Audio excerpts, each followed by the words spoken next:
மனுஷனுடைய வாழ்க்கை அநித்தியமானது. அது காலையிலே முளைத்து பூத்து மாலையிலே அறுப்புண்டு உலர்ந்து போகிற ஒரு பூவை போல, ஒரு புல்லை போல இருக்கிறது.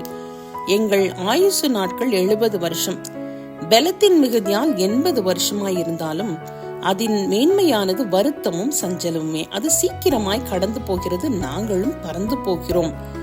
ஆனாலும் நாங்கள் ஞான இருதயம் உள்ளவர்களாகும்படி எங்கள் நாட்களை எண்ணும் அறிவை எங்களுக்கு போதித்தருளும். ஒவ்வொரு மனுஷனும் புரிந்து கொள்ள வேண்டிய விஷயம் என்னன்னா, என்னுடைய வாழ்நாட்கள் எண்ணப்பட்டிருக்கிறது. ஆனா எனக்கு கொடுக்கப்பட்ட இந்த நாட்கள்ல நான் எத்தனை நன்மையான காரியங்கள் செய்திருக்கிறேன், கடவுள் என்னை இந்த உலகத்துல படைத்த நோக்கத்தை நான் நிறைவேற்றி இருக்கிறேனா என்பதை உணர்ந்து ஒரு சின்ன ஜெபம், சங்கீதக்காரன் செய்வது போல, நாங்கள் எங்கள் வாழ்நாளெல்லாம் களி கூர்ந்து மகிழும்படி காலையிலே எங்களை உமது கிருபையால் திருப்தியாக்கும் அப்படின்னு ஒரு சின்ன பிரேயர் நம்ம பண்ணும் பொழுது ஆண்டவருடைய பதில் எப்படி இருக்குது தெரியுமா?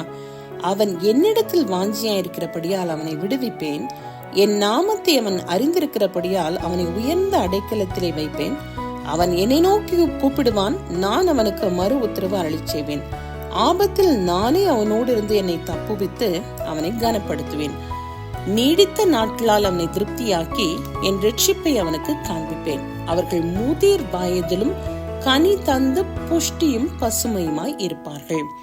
சோ நம்மளுடைய புது வருஷத்துல நம்முடைய வாழ்க்கை எப்படி இருக்க போகுது அப்படின்னு சொன்னா, அனுதினமும் ஜெபத்தோடு தேவனுடைய அனுகிரகத்தோடு நம்முடைய வாழ்க்கையை நடத்தும் பொழுது it's going to be a blessed life, not only for us but also for other people in the society.